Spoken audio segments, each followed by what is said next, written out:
Today was a beautiful day to be heading outside and enjoying the spring-like start to February that we've had. We got up to 44 degrees now, even with the clouds that were stubborn this morning. Once the clouds fizzled out and we saw that sunshine, it was a huge difference, getting us into those low to mid 40s, about 12 degrees above our average high for this time of year. And it looks like a trend that is going to continue. So if you enjoyed today's weather, you're probably going to like tomorrow too. We'll have some clouds in the morning again, and then some peaks of sunshine later on. Highs again going to be in those low 40s, about 10 or so degrees above average. I do think if there's any changes for tomorrow, it's that we do have a bit of a cooler start. This morning we were in the low 30s. I think we'll be in the upper 20s early tomorrow morning. And clouds may be a little bit more persistent. We may not see much in terms of sunshine until the early parts of the afternoon, but once we get that sunshine to kick in, it is going to warm up pretty quickly, getting into the upper 30s, and then I think most of us getting into the low 40s, about 41 degrees for a high tomorrow afternoon. Seasonably mild, not quite the 50s like we saw this past week, but still pretty nice for this time of year.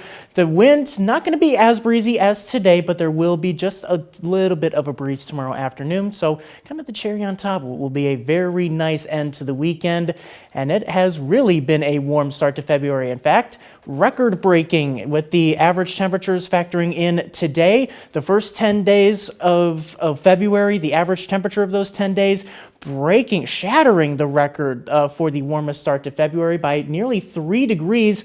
The previous record was set in 1999. So a very, very warm start to the month of February. And we can see why. We've been above average for all of the past 2 weeks.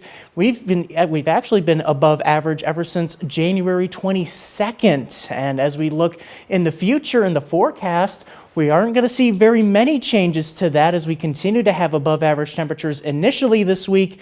But after about midweek, that's when we begin to see those changes coming in. And midweek, that comes in the form of a storm system that could bring us some rain and snow showers Wednesday night into Thursday. A lot of uncertainty, though. We'll have to see if we do indeed get any precipitation, and if so, what kind. But what is certain, though, is once that storm clears out, we cool off. Highs getting into the low 30s by next weekend. And in the most accurate 10-day forecast, the cooler temperatures may be here for the long term. So, Sam, let's soak in the sunshine and the 40s while they're here.